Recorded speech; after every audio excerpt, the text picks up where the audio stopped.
ಬರ ಬೆನ್ನೇರಿತು, ನೆರೆಯ ಬೇತಾಳ ಮಾತ್ರ ಇಲ್ಲದ ನೀರಿಗೆ ತಂಟೆಕೋರನಾಗ್ಬಿಟ್ಟಿದೆ. ಸಿಡಬ್ಲ್ಯೂಆರ್ಸಿ ಸಭೆ ರಾಜ್ಯಕ್ಕೆ ಮರಣ ಶಾಸನವನ್ನ ಬರೆದಿದೆ. 15 ದಿನಗಳ ಕಾಲ 3500 ಕ್ಯೂಸೆಕ್ ನೀರು ಹರಿಸುವಂತೆ ಸೂಚನೆಯನ್ನ ಕೊಟ್ಟಿದ್ದು, ಕಾವೇರಿ ಕೊಳ್ಳದಲ್ಲಿ ಆಕ್ರೋಶದ ಕಿಚ್ಚು ಹಬ್ಬಿದೆ. ಅತ್ತ ಮೇಕೆದಾಟಿಗೂ ತಮಿಳುನಾಡು ಖ್ಯಾತಿ ತೆಗೆದಿದೆ. ಯಾರಿಗೆ ಮಂತ್ರಿಗಿರಿ, ಯಾರಿಗೆ ಕೋಕ್? ಡಿಕೆಶಿ ಸಂಪುಟ ವಿಸ್ತರಣೆಗೆ 8 PM ಕ್ಲೈಮ್ಯಾಕ್ಸ್ ಫಿಕ್ಸ್ ಆಗಿದೆ. ಇವತ್ತು ರಾತ್ರಿ ಪಟ್ಟಿ ಫೈನಲ್ ಆಗುವುದು ನಿಶ್ಚಿತವಾಗಿದೆ. ನೀಟ್ ಗದ್ದಲದ ನಡುವೆ ರಾಹುಲ್ ನೇತೃತ್ವದಲ್ಲಿ ನೈಟ್ ಮೀಟಿಂಗ್ ಆಯೋಜನೆಯಾಗಿದೆ.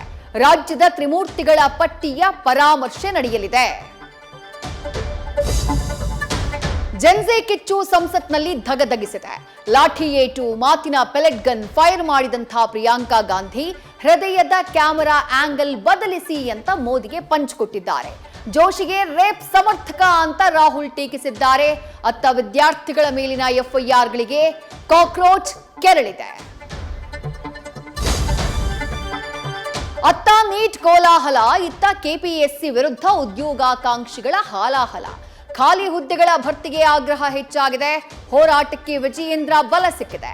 ಅತ್ತ ಪಶುವೈದ್ಯಾಧಿಕಾರಿ ನೇಮಕ ಅಕ್ರಮ ಕೇಸ್ CIDಗೆ ವರ್ಗಾವಣೆಯಾಗಿದ್ರೆ PDO ಎಕ್ಸಾಮ್ ಮೇಲೂ ತೂಗುಗತ್ತಿ ನೇತಾಡ್ತಾ ಇದೆ. ಹೋದ್ಯಾ ಪಿಶಾಚಿ ಅಂದ್ರೆ ಬಂದೇ ಗವಾಕ್ಷಿಲಿ ಅನ್ನಂಗಾಯ್ತು.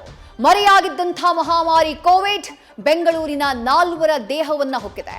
ಖಾಸಗಿ ಆಸ್ಪತ್ರೆಯಲ್ಲಿ ಚಿಕಿತ್ಸೆ ಪಡೆದಂಥ ರೋಗಿಗಳಲ್ಲಿ ಒಬ್ರು ಡಿಸ್ಚಾರ್ಜ್ ಆಗಿದ್ದಾರೆ. ಆರೋಗ್ಯ ಅಧಿಕಾರಿಗಳು ಸೋಂಕಿತರ ಟ್ರಾವೆಲ್ ಹಿಸ್ಟರಿ ಕೆದಕ್ತಿದ್ದಾರೆ.